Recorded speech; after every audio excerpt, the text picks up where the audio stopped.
Ako ay isang Muslim. Ano ang ibig sabihin ng pagiging Muslim? Ano ang ibig sabihin ng pagiging Muslim?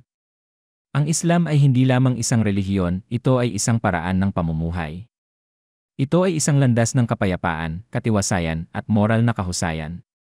Ito ay isang pananampalataya na nag-ugnay sa mananampalataya sa tagapaglikha at nagbibigay ng gabay sa bawat aspeto ng buhay.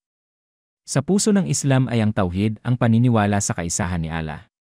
Ang isang Muslim ay kinikilala na walang ibang Diyos na dapat sambahin maliban kay Allah, ang lumikha at tagapanustos ng lahat ng bagay. Kasabay nito, naniniwala ang mga Muslim sa lahat ng mga propetang nauna, kabilang sina Noe, Abraham, Moises, at Jesus, at sa huling sugo, si Muhammad, naway sumakanila ang kapayapaan at pagpapala. Naniniwala rin ang mga Muslim sa mga banal na kasulatang ipinahayag sa mga propeta, kung saan ang Quran ang huling at pinakaganap na revelasyon. Naniniwala sila sa mga anghel, sa araw ng paghuhukom, at sa banal na kapasyahan, divine decree, na nagtuturo na ang lahat ng nangyayari ay ayon sa kagustuhan at karunungan ni Allah. Ang Islam ay itinayo sa 5 haligi na nagpapalakas ng pananampalataya at nagpapadalisay ng kaluluwa.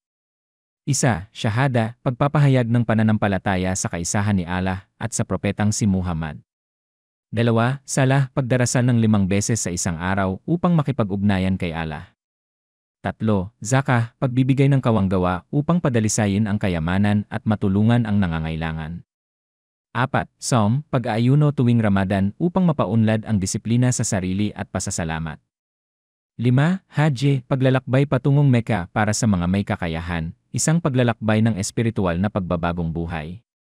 Ang puso ng isang Muslim ay nakakahanap ng kapayapaan sa paggunita kay Allah sa pamamagitan ng mga simpleng ngunit makapangyarihang salita.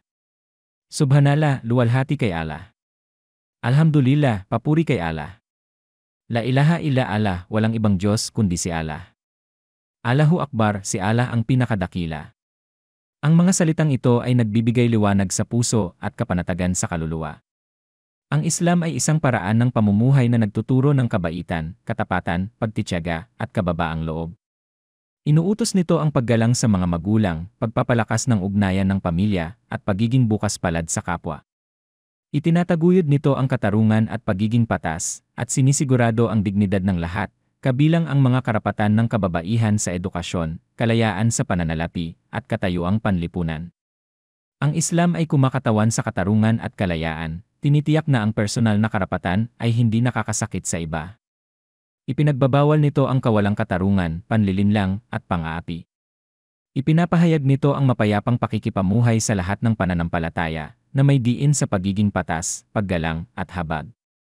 Para sa mga tunay na naghahanap ng katotohanan ng bukas ang puso, ang Islam ay tinatanggap sila ng may kalinawan at karunungan.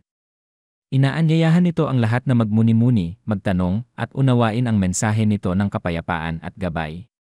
Ang Islam ay isang landas tungo sa katuwiran, panloob na kapayapaan, at kasiyahan.